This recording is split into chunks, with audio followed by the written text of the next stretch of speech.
This conference will now be recorded. Hello, everybody, and welcome to the CCWC webinar with Jordon Rosenfeld. Jordon is the author of the novels Woman in Red and Forged in Grace, and 6 books on the craft of writing.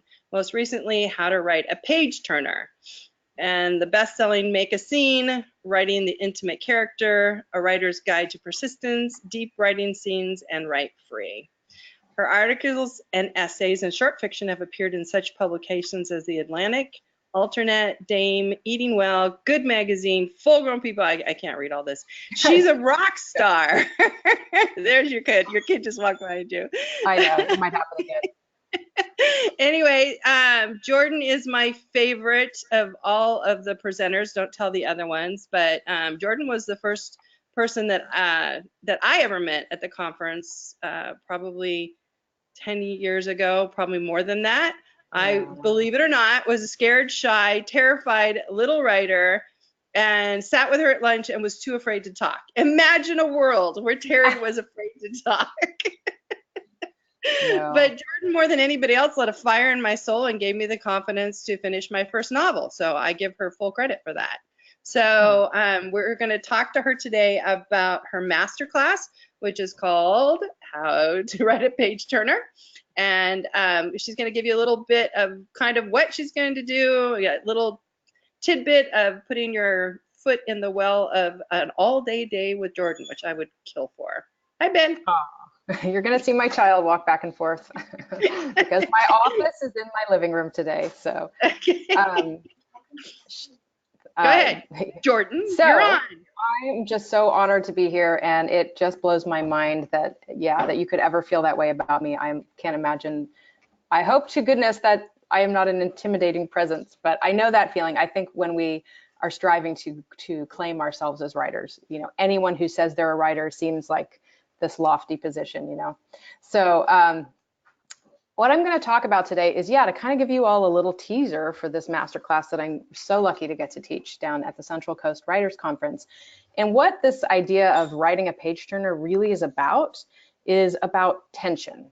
And tension, or page turning tension, is that element that keeps us reading at every page of the book. And it's not one thing, but it manifests in certain ways that's important to learn. So that's what I'm going to kind of give you a taste of today. And in the actual masterclass, we'll do a lot of practice. We'll do a lot of writing and sharing and looking at examples. And so it'll be very participatory, not just sitting there listening to me talk for 6 hours. So the 4 elements that we are going to start by talking about today are these ones that I'll go through in a few different slides. But I like to start out by talking about how tension should exist everywhere. So not just in the plot, you want to have that sort of plot tension going, not just in great characters, but in every sentence and even in every scene. And now that might sound a little overwhelming, right? How am I supposed to get tension in every aspect? But there are tricks, tips, techniques that you can use in all of these places. I'm going to talk about just 4 today.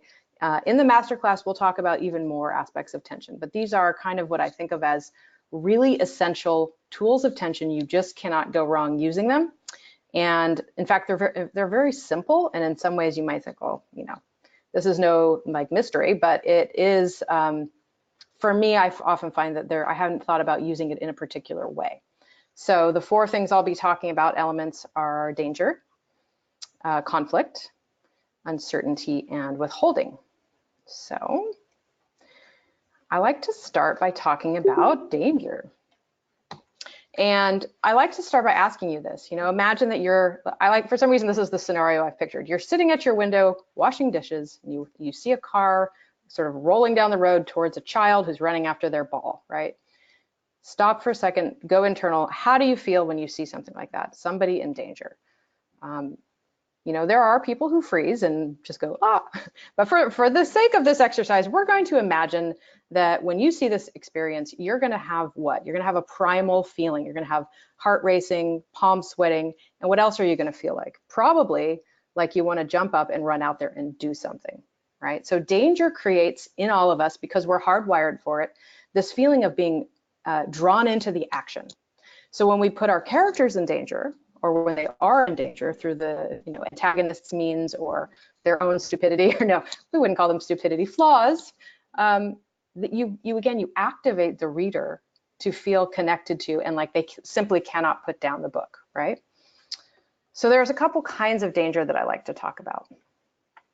The first one's kind of the obvious form of danger, and we call this physical danger.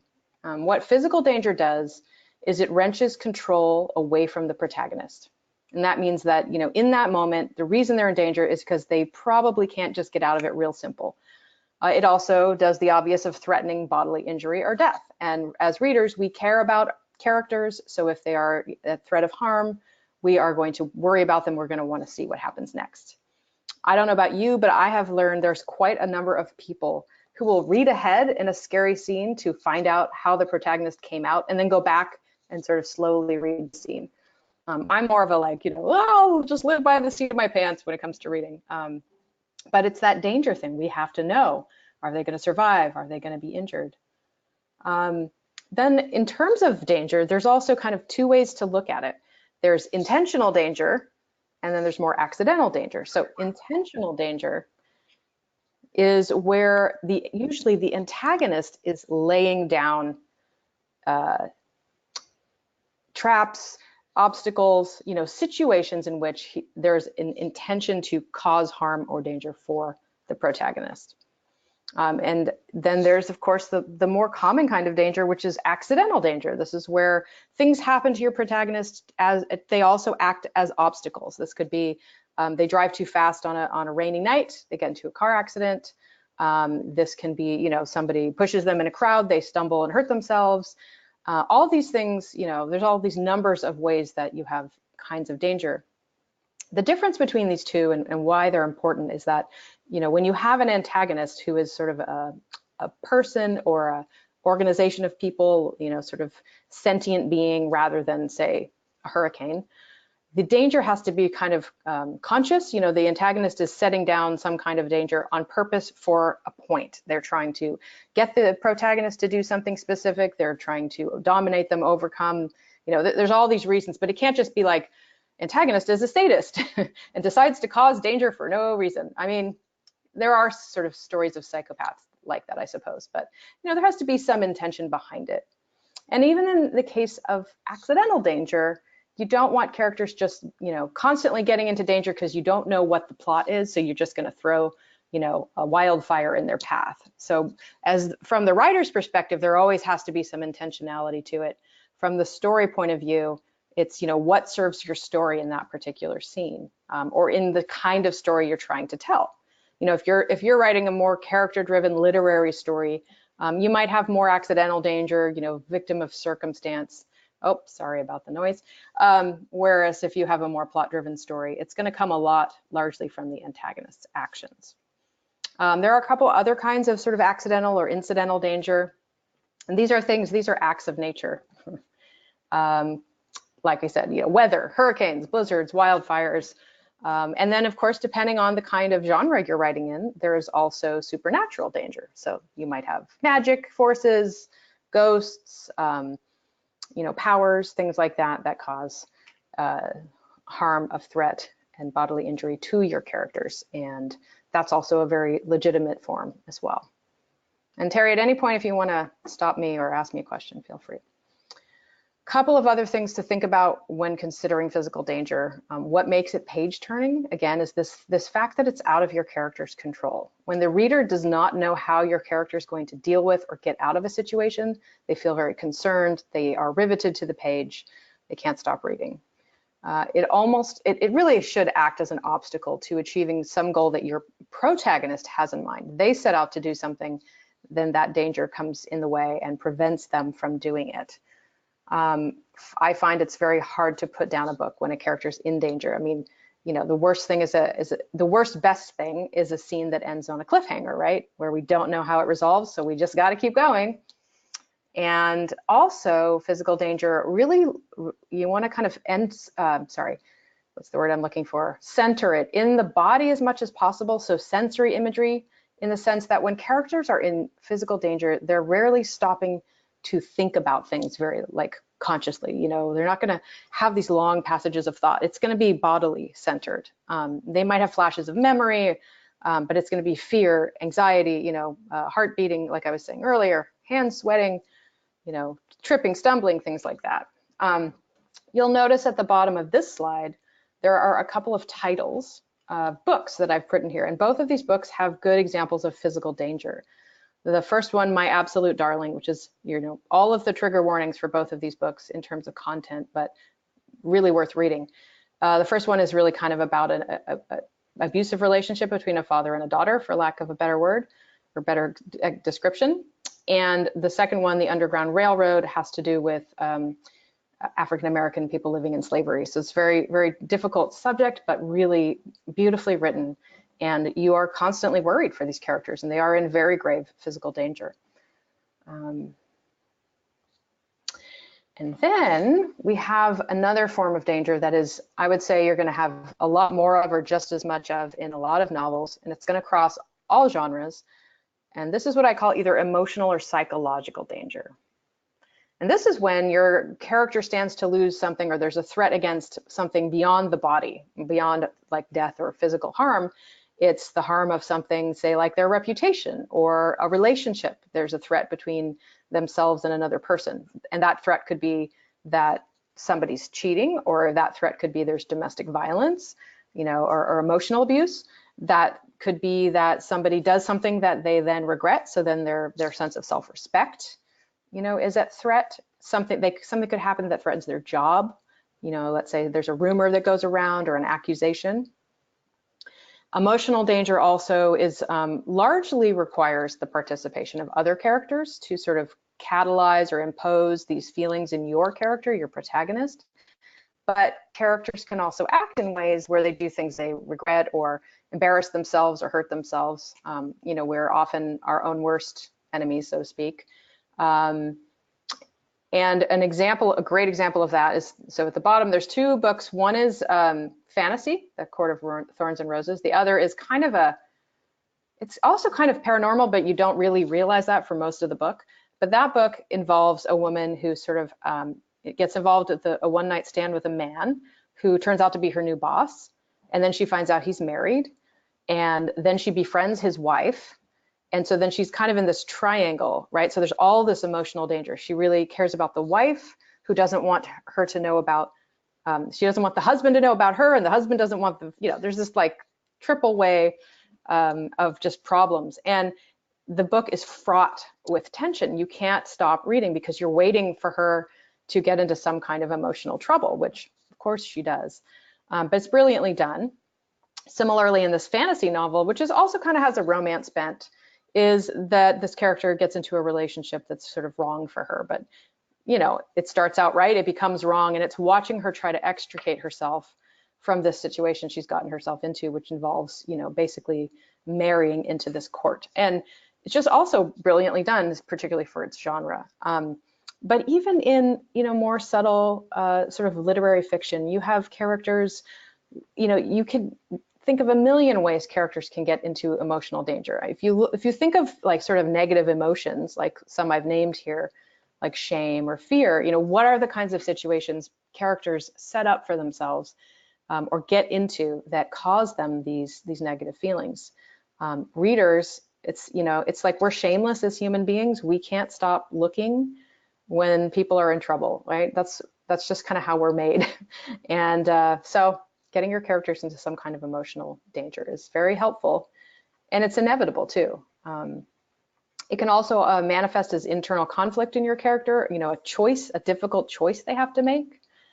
Characters who have backstory wounds, trauma, you know, secret histories, anything that's come before that's difficult, the emotional danger can often be tied to that. Sometimes it's tied to trying to keep secret something they don't want other people to know.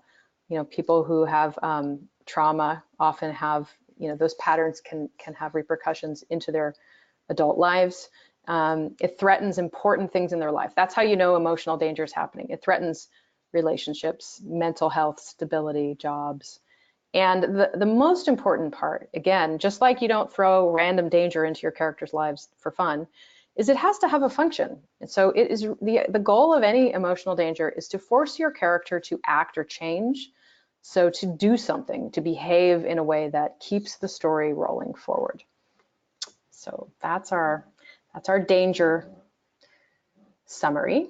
And now we'll move on to talk about conflict. And, you know, I sort of always anticipate people sort of saying, well, conflict, you know, conflict's just like everybody has conflict. What does that mean? To me, conflict is actually a very important part of all fiction, even, you know, very simple, non-heavy plot-driven stories. But conflict is really just the act of opposing forces. So that doesn't mean it's people fighting. It's actually you can have lovers in conflict, you can have friends in conflict, and it doesn't mean they're always in conflict, right? So you'll see I have here, it can be opposing desires, goals, personalities, right? People who come from different backgrounds, just by dint of having different experiences, often come into conflict with one another. You know, the best partnerships and relationships are often built upon people who are very different. So it's asking yourself in every scene, in every relationship, is there some kind of conflict? Because I always say this in my classes, you know, happy, nice people make for boring fiction, and even memoir, frankly, they make for boring reading. We are engaged, again, when there's this feeling of opposing forces and tension. So there's a number of places where you want to make sure that conflict exists. You see, I've listed quite a few here. And I'm not going to do a slide for everyone today, though we will work through some of these in the masterclass. But think about whether or not you have conflict in some of these areas. And I'll talk a little bit, you know, obviously the protagonist and the self, one way to think of that is character flaws, which I'll talk briefly about in a later slide. Obviously you want to have conflict where antagonists are concerned, but also with allies. And I'll have a larger slide about society. Protagonist in nature, that's going to come up more when you've got a character who's, you know, I don't know, botanist or a marine biologist, or they've got an adventure story set in the outdoors, right? You'll have things like that. And I'll talk a little bit about technology, and then again, the supernatural can kind of act as an antagonist when you've got characters with powers and forces working against them.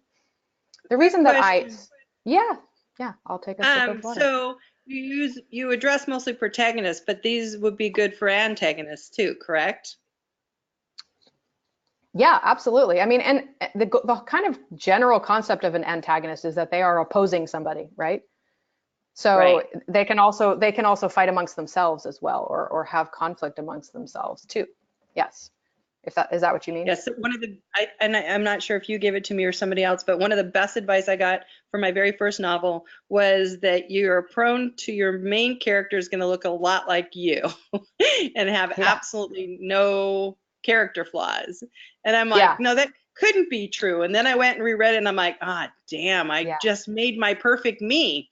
So then I had to go back and I had to decide these conflicts and these problems that I was going to give her. And I'm like, all right, so. Well, I like to look at character flaws as like strengths, that they're flaws that will eventually manifest themselves into strengths if the character gets their act together, right? If they learn how to overcome or be, you know, mature or enlightened, or, you know, work a little harder. What's a flaw at the beginning can actually be overcome, but, you know, we're all human. It's like I always say, we have this tendency to make our characters, you know, beautiful, strong, slender, perfect. You know, we like take all these sort of societal stereotypical ideals, make them into a character, and then we realize, well, then they have nowhere to go. If they're already at the top of their sort of perfection, then, you know, the whole point of a story is you've got to have some journey of change or transformation in a character. And again, back to my happy, nice people make for boring reading. With allies and friends, remember that if all your allies do is just like, you know, they're the yes men saying, isn't that great and you're so wonderful, boring. Okay, so, you know, friends bicker and argue. You'll see characters who are like the conscience for your character, or the person who's always questioning their plans. You know, that's a way you create conflict with supportive characters. Romantic interests, you know, I mean, in the genre of romance, as soon as you have people come together, the tension is lost, right? As soon as the relationship is like, oh, we're finally together at last, we're kind of done watching or reading. I mean, I'm sorry we're such a strange species, but that's how we seem to work. It's the longing, it's the wanting, it's the conflict that keeps us interested. But also, even the minor characters that populate your landscape of your story can play a role of providing conflict for your character, and it can be as a way of manifesting, like showing how your character is feeling. Let's say they pick a fight with the mailman or the clerk at the store, or they don't leave a tip for the waitress, and it kind of causes conflict. So there's all these ways, subtle ways that you can show conflict and keep the reader interested, even if it's not two major characters on the scene at the same time. I also think another kind of often overlooked, like you were just saying, Terry, an often overlooked area is this world of inner conflict. What is going on inside your character? What struggles and doubts and fears and self-esteem issues are going on within them that are going to be kind of worked out throughout the story. It's good to ask yourself, like, you can make a list of all the things that your character's kind of going through, and then decide which ones are really relevant to the story, and am I going to pull them out and sort of show my character grappling with these, right? And this can be, flaws can be anything. Like, they don't have to be like that your character's a kleptomaniac, or that they are a misogynist. They can be more like, I give some examples here. They can have a tendency toward pride. Maybe they can't accept help, or they're stubborn to a fault. And then that stubbornness leads them to not make the best decisions because they don't listen to people who could help them. Or maybe it's something, it's really not their fault at all. They're shy, and that makes it hard, but they get put into a situation in a plot where they have to be out in the world in some way. You create conflict immediately by putting your characters in situations where they are not comfortable. So you just want to make sure that things are not too easy for your characters. That's more gripping. When your character's right in their element, right? Again, that's nice for them, but we're bored as a reader if it's just too simple. A lot of fiction is really about characters getting into trouble and figuring out how to get out of that trouble in a way that's compelling, that's not too simple or easy. So other times characters might, depending on their circumstances or how they were raised, or who knows, might struggle with, right and wrong decisions to make. They might just not know what to do next. And all of that can manifest in really interesting inner tension. And a little bit further on this note, I like to say, really kind of look for those, not just big flaws, but little subtle ways that you can show your character. Like we were talking about earlier, Terry, characters have bad days, right? And they do silly things. I don't mind sharing my bad day. Haley will find it exceptionally funny. Tell her your bad day. It's hilarious. Okay, so Bridget and I are still running out begging for money for the conference because we need lots and lots of grants to make this happen. So we had struck a deal with corporate Jeep to help sponsor the conference, but we needed to get a yes from the local Jeep dealer in order to make it happen. So we with corporate on our side, and it wasn't going to cost them anything. We marched in there very sure of ourselves. First thing I did was, before I sat down, was I knocked his plant over, and all of the succulents came out, and all the dirt and the rocks. So I'm trying to shove all the succulents back in the dirt, and then I didn't know what to do with the rocks, and I'm shoving it into my hand, and he goes over and he gets a garbage can, brings it to me. By the time he gets there, it's all in my hand. And so the meeting goes poorly, and I'm super stressed because it's going poorly because I've already spent this money. And so he dismisses us, and I get up to shake his hand, and what was just dirt in my hand is now mud. When I shake his hand, his whole hand is completely covered in mud. And he just shook his head and showed me the door. What's great about that story is that when we read about characters who have bad days, what do we feel? We feel, oh, I relate to that. They're human. And it's like, that's the other thing, is you always want to be you're trying to kind of create this bond, strangely, between your reader and your protagonist. Like, it seems like a strange thing to do, but by the time you finish a book where, don't you feel like these characters and they mean something to you? So I like to remind people that your characters are not always, excuse me, I have to cough. Their hair is not always perfectly coiffed. They don't always have perfect skin, right? They have these, human problems and things that happen on a daily basis, and that creates an empathy and relatability for them. Similarly, you want to make sure that, like, you know, your protagonists are not so incredibly fully realized and too enlightened at the beginning of your story, because again, then they have nowhere to go. There's no room for them to grow or change. At the same time, you don't want them to be so, I say overly dense here, or, you know, what's the word? Just sort of like, you know, you don't want them to be something we can't relate to or don't have compassion for, because then obviously we're gonna feel like, well, I don't want to invest time in this character. Now, there are sometimes examples where someone really, like a writer, thwarts that mold. And the one that comes to mind for me is a book called You, which then was made into a Netflix series by the same name. And it's basically about this character who, he's kind of a serial killer, you know, or he's on his way to becoming one. But the way the book is written, it's written from his perspective and in his mind and how he sees things. And therefore, you are actually fooled into identifying and relating with him. It's brilliantly done. You kind of feel at the end like, what have I just read? You know, my brain feels dirty. But as a fictional technique, it's brilliant in that, you know, you get really close to and kind of rooting for this guy, which is awful. But also remember that your protagonist can be changeable. They can change and they should learn. You just don't want them to be kind of knee-jerk reacting to things. You want them to change as the result of sort of trials and things they go through over the course of your plot. But try to remember that your protagonist does need to change from beginning to end. So you start to think as you write, or maybe as you revise, because sometimes we can't do that at the first or second draft. You know, how can my character change, and how can I demonstrate that in scenes through actions and dialogue and stuff like that. And knowing your character's flaws, the sooner you know them, the easier it is for you to sort of work with them into the plot and use them as part of the story, not just like this kind of generic character sketch that you draw and then kind of forget about. So really think about ways that, you know, that your characters can stumble over their own flaws. Did I hear something? No. No, it's my husband. He's behaving poorly. Unlike your son, who's being good, he's behaving poorly. I didn't hear anything. It was just a whisper. Well, as long as he's not traipsing through in his underwear, we don't care, right? So anyways, another story. Another really important form of conflict, I'd say a really one that we often don't think about because we get stuck thinking just about the kind of small characters we're dealing with, is to think about the larger, I'm going to call this society, but I want kind of air quotes around that, because what I mean by society is kind of a large pool of things.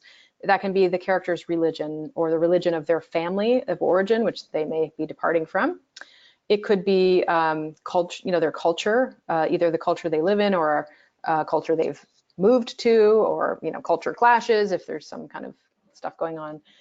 If your time period that your character's living in is a time of like great unrest, let's say it's the 60s in the United States, you know, you want to make sure those influences show up in your character's story in some way, just not only for sort of realism, but when possible, you know, they can really bring in some powerful sort of extra conflict. But also, you know, it's just another layer of getting to know your characters more deeply. And a lot of times things like religions, families, social moral codes, they create sets of rules and you know, things that around your character that force them into behaviors they may not like, right? I'm thinking about, you know, even something like being a woman in a particular time period, frankly, any time period, you know, like, or being a person of color and what they have to go through.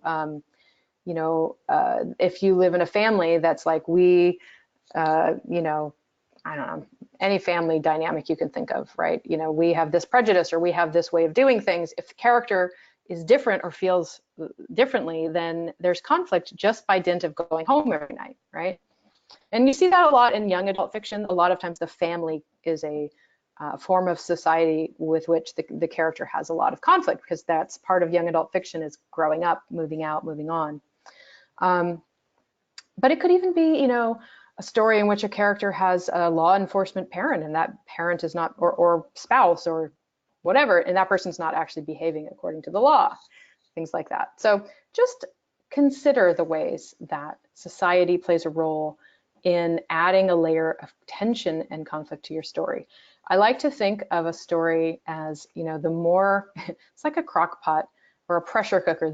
Over the time of the story, you're adding more layers of tension and conflict, so that by the time you get to the climax of the story, it's just like a big explosion, right? It's like an upheaval. So you're kind of adding pressure and adding tension. And I took a really good workshop years ago with Donald Moss, who's a literary agent, and he's also written some great books on writing craft. And he was the one who said, you know, if you think you have enough tension in your book, I guarantee you can take it up by about 50%. It's like there's way more tension that you can add, and that's just inevitable.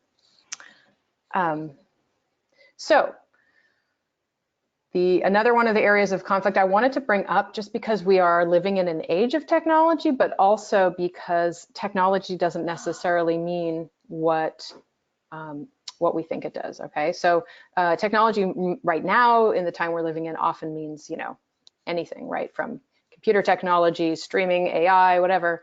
But if your character lives in a time period when the steam engine, you know, was coming into town for the first time, that is a form of technology. So basically, it's anything new that changes the way things are done or revolutionizes, you know, someone's life in a way. So, you know, if you have that, a lot of times, you know, I think about how technology often puts other businesses out of business, you know, or like, you know, jobs are stolen because robots come along. And so it's just a good thing to think about that we often forget. And it's funny because I've noticed in my own writing, I'm really resistant to having to insert all this, like, you know, characters texting and things like that. And that at the same time, if I'm going to write a story in modern day, I have to, because it's not believable anymore if I don't, right? Just checking the time here. Okay, so moving on to our third element. I call this one uncertainty, but why I have suspense over here to the side of it is that they're kind of the same thing, in that uncertainty is a feeling of not knowing what's going to happen next. So is suspense, when that feeling of like, but the term suspense has been often linked to the genre of suspense. So you can be writing romance and have a ton of suspense. You can be writing literary fiction and have a ton of suspense. It doesn't mean you're writing suspense fiction. And in fact, some of the best memoirs have incredible suspense. It's all about how you write it. And so it's important to keep the reader guessing, right? So it's not only that the reader doesn't know what's going to happen next, but often the characters don't know what's going to happen next. Because anytime you get everybody together and knowing what's going to happen next, you lose tension immediately, right? So there's a lot of power in not knowing what comes next, and especially when it's slightly negative anxiety. So we're worried about characters, right? When characters are worried about themselves or people they care about, the reader worries as well and wants to know what's going to happen. There's other forms of it when situations seem surreal or too good to be true. You know, like when you get that email from Africa, someone's telling you they're going to give you $1 million. The person who thinks that that's a really good deal is in for a big surprise, right? So we get a feeling of anxiety when something seems too good to be true as well. So it's another way that you can create tension with uncertainty, is by setting the character up for something that seems wrong somehow, but it's not bad. You know, like coming into work and being told you just got a huge raise and a bonus for no good reason. Be like, wait a minute. Oh yeah, the catch is we're laying everybody off, you know, except for you. So you get to be the guilty survivor. Things like that. I think this kind of repeats some of the things I've already said. Oh, another important use of uncertainty is characters waiting for information in a way that is like nerve-wracking. So let's say there's been an explosion and, you know, you're waiting to find out who survived at the factory. Waiting to find out if you are or aren't pregnant, depending on what answer you're hoping for. Waiting for some kind of news of somebody arriving, you know, from out of town in a snowstorm. You know, there's so many ways that not knowing and that uncertainty can really build just this feeling of wanting to know what happens next. Because the goal of all of this that I'm talking about is that you want to keep the reader in a state of it's never too easy or nice. Characters are never always just getting along. You don't always know how things are going to work out. There's chance of, you know, harm, danger, threat, etc. Hello, child. And okay, hang on just a second. I'll let you know, honey. So the next part of uncertainty is this idea of implausibility. And I don't know how many of you here have read or seen Life of Pi, the book made movie. There's a really interesting scene. Well, the whole book is actually kind of an exercise in unbelievable actions, right? Or scenarios. This character who his whole family, and everyone he knows sort of drowns on this boat that goes down as they're moving their zoo across, I forget where they're going from and to. And he and several animals are basically alive on a boat together. That's it. That's all that survives. And one is a tiger, so and in the end, it's just him and the tiger. And you have to, it's very surreal. And the surreality of it, the not really being sure that it's even possible, also creates this uncertainty, which creates tension. But there's also another scene in that book where they land on this little island and it's just run over with meerkats and it like the water is pure and there's fruit and it feels again like too good to be true. And so it creates this anxiety in the reader, like why is everything just perfect here? You're waiting for something bad to happen and so something does. So anyways, implausibility is another aspect of creating uncertainty. So that was all sort of more about character. In terms of the plot, it's really important to do the work at some point before you hand out your story to other people to read, and certainly long before you ever get put it under the eyes of an agent, is to do some kind of plot planning. And that means really figuring out your plot. And that can mean you could be really regimented and do some kind of plot planner or scene inventory.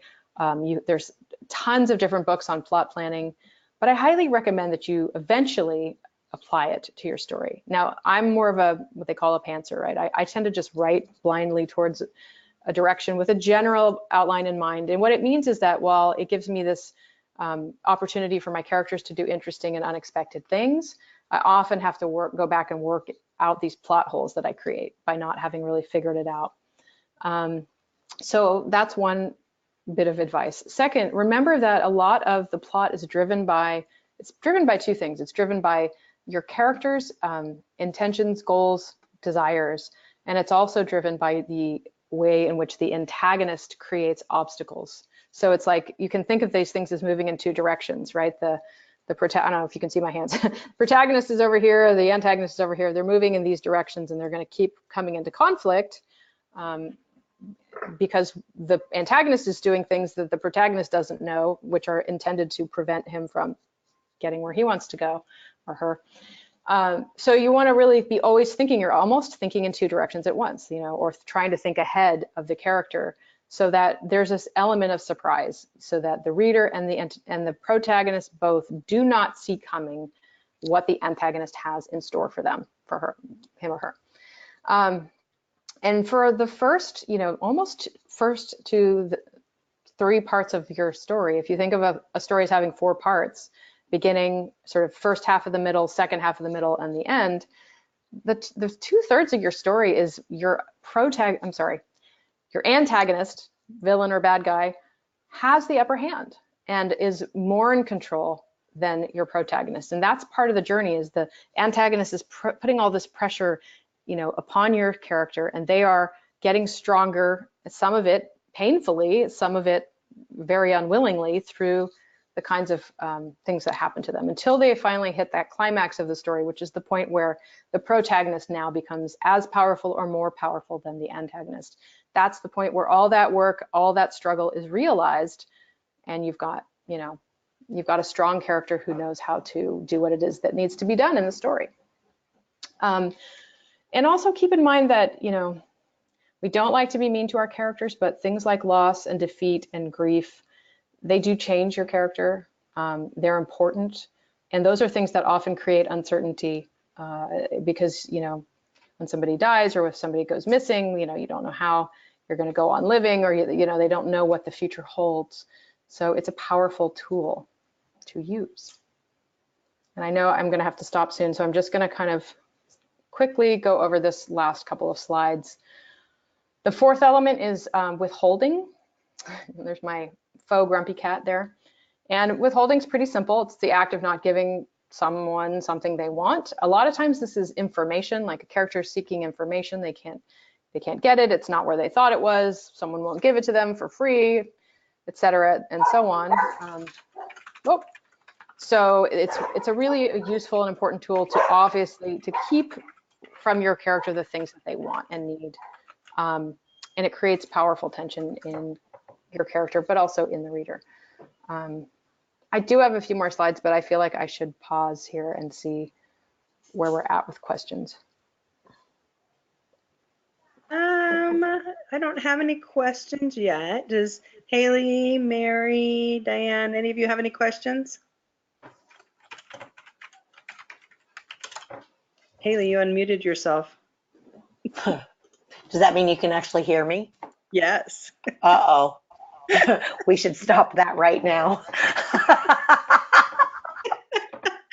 You can ask a question if you have one for Jordon. No, I'm good, thank you. I'll mute you. Thank you. You want me to finish up with a few more slides? Yeah, go ahead. So in terms of withholding, just one more note on that. There's a lot of things that you can withhold that are not material possessions, right? So I think a lot about characters who want the approval or respect of somebody else, and they maybe strive, whether it's a parent or a potential romantic partner, and they strive to achieve that. Okay. And romantic union is another one. Information, things like that. So. Looking at my time, I'm going to skip that one, sorry. Skipping a few. Another area of tension tightening, which is this now, we've kind of exited the realm of the 4 elements, and we're just going to talk about a few other tension areas. A lot of times I find that stories where we begin our stories are not actually compelling enough to really set the story in motion. It's like it doesn't really drive it. And so a lot of that comes from just kind of, it's hard to figure out where a story starts. And I think a lot of times we don't know until we've written the whole story. So you want to really think about making sure that it starts with a moment, often called the inciting incident. It can be a situation, it might not be a single incident. But it's usually either linked to your character's backstory, so something that's already happened in their life, or it's linked to an immediate problem, something that happens right now. And that is why you are starting the story there, because there's urgency around that. That makes sense. And you want to sort of ask yourself, do you find yourself explaining a lot in the first quarter of your story? Are you setting too much groundwork, telling us about your character's history and where they come from and what the town is like and who the players are? Or you just, you probably have a weak inciting incident if you're explaining a lot. And the goal is to really just sort of get your characters in action, dialogue and action right away. You can, as readers, we're willing to suspend. She's up in the driveway now. We can hear you. And so basically, if you find yourself in that habit of explaining a lot, then you are probably want to look at your inciting incident and find out if it is, if this is like a really good engine for a story. So ask yourself the question, why this story now? Why does it start here? And if you kind of can't answer that and you're like, well, I'm just doing a lot of filling in, then, that's backstory. Figure out a way to either filter that into the story later. Maybe you have a prologue. There's a lot of options, but really ask yourself, why is my story starting right now? And is this the right spot for it?